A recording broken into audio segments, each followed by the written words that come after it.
Hello students, in our previous video we discussed the what is the current or strength of electric current and which physical quantity that current is. Current is a scalar physical quantity that one consists both magnitude and direction, but that one does not obeys the laws of the vector addition. Thus we are calling that is the scalar physical quantity. Okay, so in this class we are discussing about the current density. What is current density? Current density is which physical quantity? Next one, what about the drift velocity? What is the drift velocity? What is the expression for the drift velocity? All those things we are discussing in this video. Okay, right. So here next one, current density. Current density. Current density is denoted with the letter J. Current density is denoted with the letter J. How we define that current density? How we define that current density? Okay. So here current density at a point is defined as, yes, I will write here, current density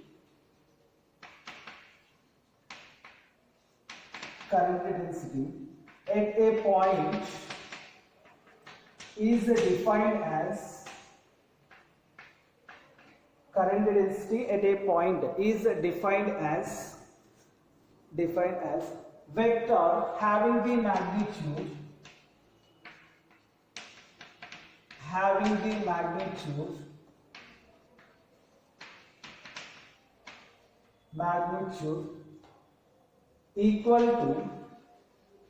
equal to current per unit area. Current per unit area. Yes. Current per, so that is nothing but so current density at a point is defined as a vector having the magnitude equal to the current per unit area. So this is the per unit area. That means here current density, that is the J, is equal to current per area. Here current is a scalar physical quantity, but current density is a vector physical quantity. Yes, try to observe here. I am writing just briefly, I am writing J is equal to I by A. In case here we are taking a conductor, this is a conductor, delta Q, or maybe Di is the current passing through that conductor. Di is the current passing through that conductor. Its area of the cross section is nothing but something dA. Area of the cross section is nothing but dA. In that situation, current density is equal to Di by dA. Or generally, this is the instantaneous current density. Generally, we are representing J is equal to limit delta T tends to 0, delta I by delta A is, or maybe that's area is on some books they are taking S also. So that is nothing but here this is the Di by dA. So here current is passing in this direction, that is something Di current is passing in this direction. What about the direction of the current density? Direction of the current density is in the direction of the current. Here this one is the ds, so n cap, this is the vector direction of that current density. The current direction of the current density, not current density is along the direction of the current, So here cross section is like this, no problem. In case the cross section is like this,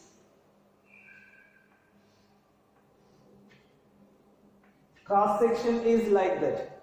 So here area is equal to something, this is the ds, So what about the current in this conductor is equal to di?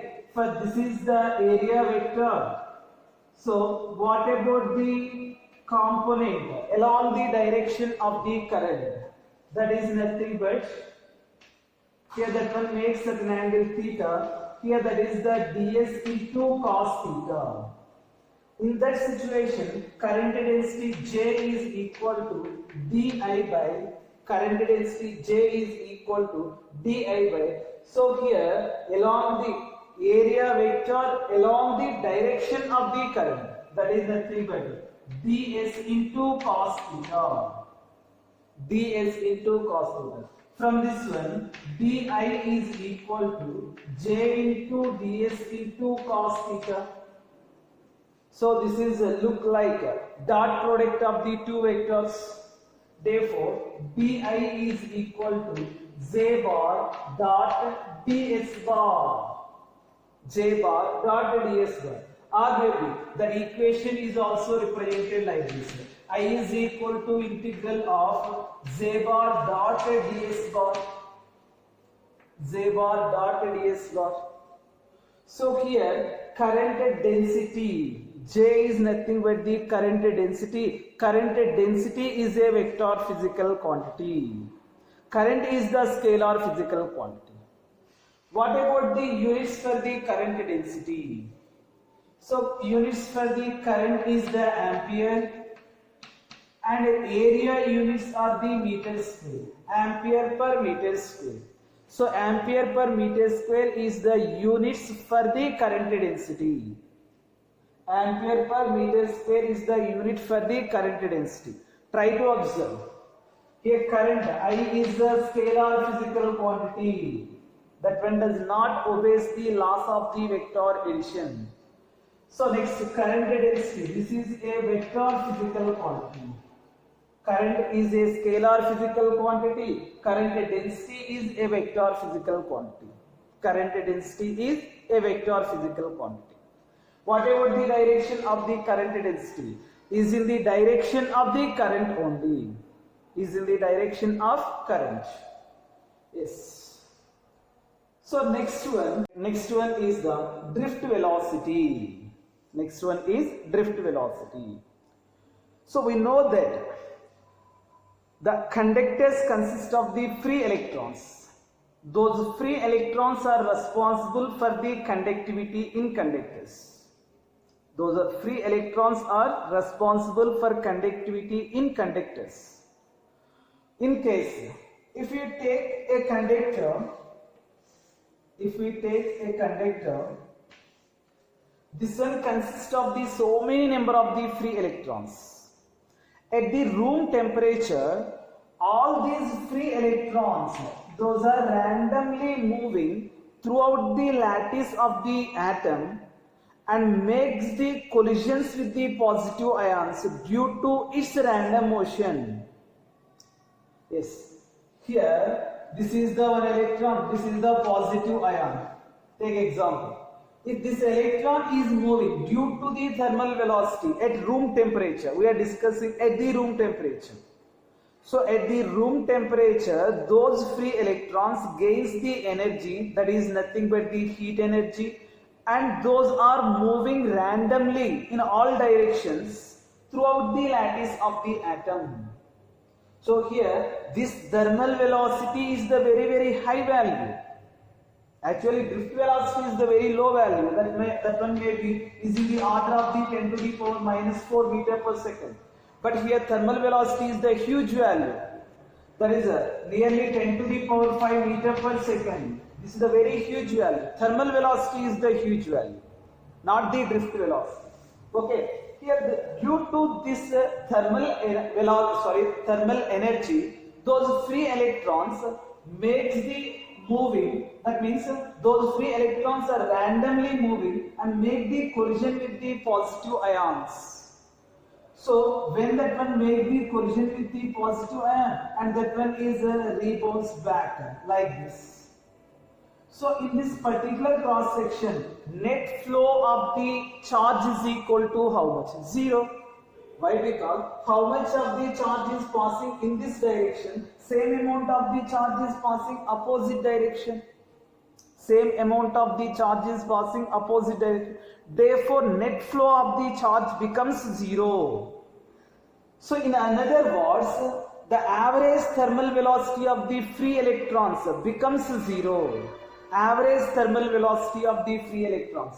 Why particularly average? We are using the word average. Why? Because here first electron, that one have the thermal velocity u1, second one have the thermal velocity u2. That conductor consists of the so many number of the free electrons, not one or two electrons. That one consists of the so many number of the free electrons. Here all these free electrons have the maybe equal value of the thermal velocity or maybe different. For n electrons, we are represented with the velocities u1, u2, u3, u4 and so on un. Here all these are the thermal velocities. All these are the thermal velocities. Average thermal velocity of the free electrons becomes zero. Why? Because that one moving, make the collision with the positive ion and that one come back. Again that one make the collision with the one more positive ion, again come back. So at a particular cross section, net flow of the charge crosses that particular cross section is equal to zero. Means here average thermal velocity becomes zero. So average thermal velocity is equal to average thermal velocity of the free electrons, that is equal to un whole by n electrons, that is equal to 0. That is equal to 0. So right now, actually here net flow of the charge in a particular direction is equal to 0. So how we send these free electrons in a particular direction?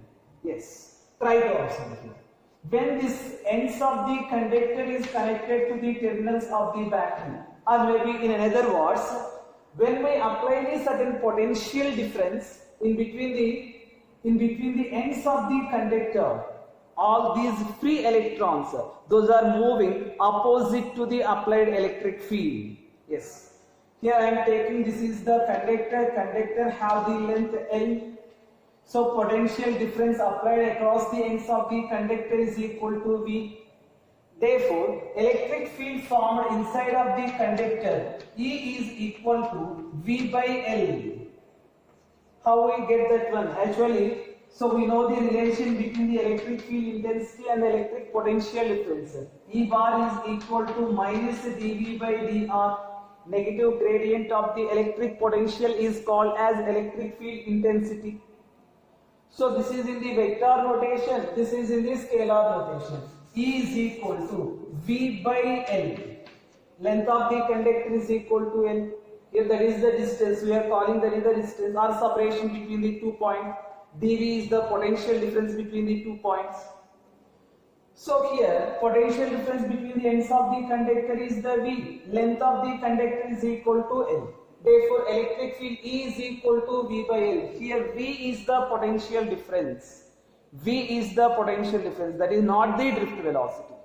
That is not the drift velocity. So when L here, yes, what about the direction of this electric field? Actually, we know that electric field intensity is a vector physical quantity that will consist both magnitude and direction. So here direction of the electric field from the left end to the right end, left end to the right end. Okay, yes. Here this is the direction of the electric field. So here free electrons are there. When these free electrons, yes. So what is the force acting on those free electrons? Force experienced on the free electrons is equal to how much? We know that force F is equal to minus E into capital E. So why? Because here negative minus E means that is the charge of the electron. If we remove that negative sign means those electrons are moving opposite to the applied field direction. Opposite to the applied field direction. According to the Newton's second law, F is equal to ma. Ma is equal to E into capital E So from this one, acceleration is equal to, that is nothing but the E by m. This is the acceleration. Means when certain electric field is applied across the ends of the conductor, those free electrons are accelerated. Means along with this thermal velocity, some more velocity is added, or component of the velocity is added to the thermal velocity. Along with the thermal velocity, component of velocity or maybe velocity, that one is due to this electric field. That one is due to the electric field. Yes. Along with this thermal velocity, some more velocity or maybe velocity, that is the component of the velocity, is added to these thermal velocities. These thermal velocities. Yes, observe here. I am taking, this is the conductor.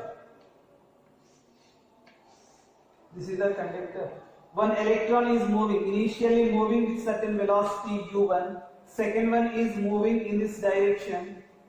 Third one is moving in this direction, certain velocity u3. This is the u2, and this one is the, yes, this is the u4, and so on. Due to this electric field, applied electric field, these electrons, those are drifted in this direction. Means here this is the drift.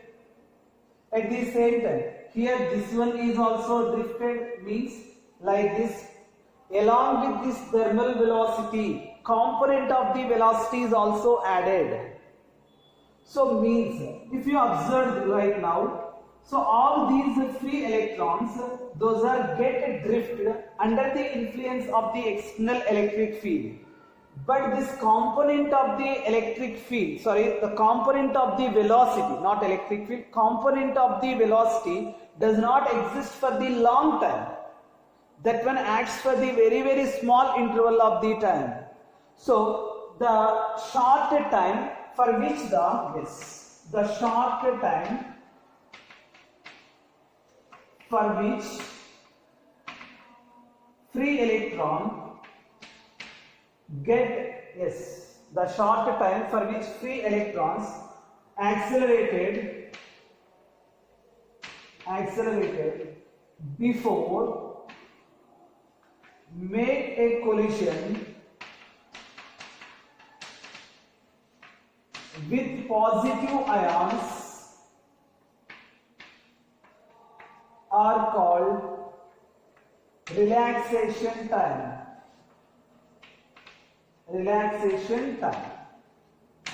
So relaxation time means here the short time for which the free electrons accelerated before it makes the collision with the positive ions. So when those are make the collision with the positive ions, then what happened? Its velocity becomes zero. Those are accelerated, no doubt. Due to the electric field, those are accelerated. But that one make the collision with the positive ions. Then what happened? Its velocity becomes zero. Again, that one starts the new motion due to the thermal velocity. Here, how much time that one is accelerated? That is, we are calling the relaxation time. So the short time for which the free electrons accelerated before it make the collision with the positive ions is called as the relaxation time. So next one here, from this one only, what is the velocity is increased? I mean here initially u1, u2, u3 and so on. Those are the velocities. Those are the thermal velocities.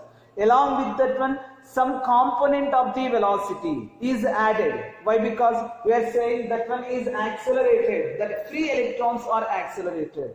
What is that velocity? Yes. So initially those free electrons having the average thermal velocity is equal to 0. Right now, when this electric field is applied across the ends of the conductor, velocity of the first electron becomes v1, velocity of the second electron becomes v2. Why? Because some acceleration is exists. So for the first one, v1 is equal to u1 plus how much time? Yes, here observe. According to the equations of motion, v is equal to u plus at. V is equal to u plus at. So here u1 is the initial velocity of the free electron or first electron, that is due to the thermal energy.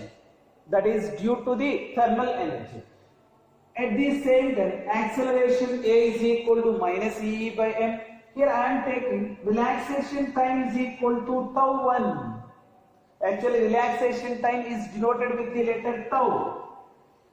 So here, for the first electron, relaxation time is equal to tau 1. Next, for the second one, V2 is equal to U2 plus A into tau 2. And so on, Vn is equal to Un plus A into tau n. Vn is equal to Un plus A into tau n. These are the velocities of the free electrons after applying the certain electric field. This one is in the absence of the external electric field. These are the velocities of the free electrons in the presence of the external electric field. That is in the absence, and these are in the presence of the external electric field. Yes. Observe here how we define this drift velocity. These are the velocities when we are applying the certain electric field across the ends of the conductor. Yes. How we define so drift velocity? How we define that drift velocity? Actually, these are the velocities after applying the electric field. Okay. How we define that drift velocity? It is defined as, or maybe drift velocity is defined as the average velocity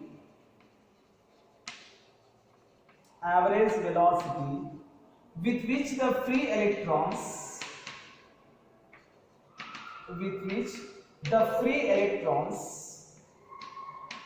get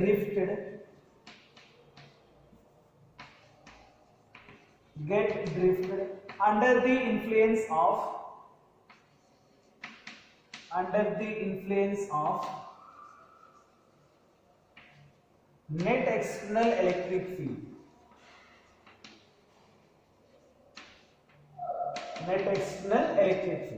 The average velocity, that is the free electrons, for the free electrons, the average velocity with which the free electrons get drifted under the influence of a net external electric field applied across the ends of the conductor is called as drift velocity. So average velocity, we want to find out the average velocity. So here, these are the velocities of the individual electrons. We want to find out the average velocity is equal to how much. So that is nothing but the V average, that is we are calling the drift velocity Vd. Vd is equal to V1 plus V2 plus and so on plus Vn whole by n. Therefore Vd is equal to, here V1 is equal to U1 plus A into tau 1, U1 plus A into tau 1 plus and so on plus Un plus A into tau n whole by n. So I am writing here. Yes.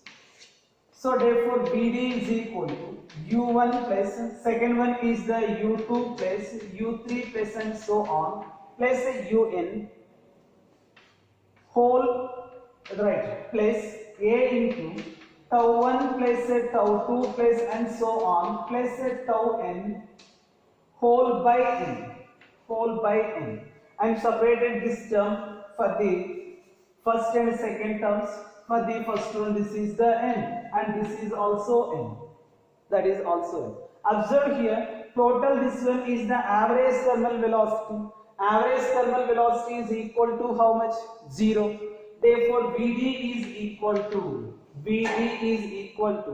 A into, this one is nothing but, yes, okay, sorry, 0 plus A into, this is the tau 1 plus tau 2 plus tau 3 plus and so on plus tau n whole by n. Okay, yes.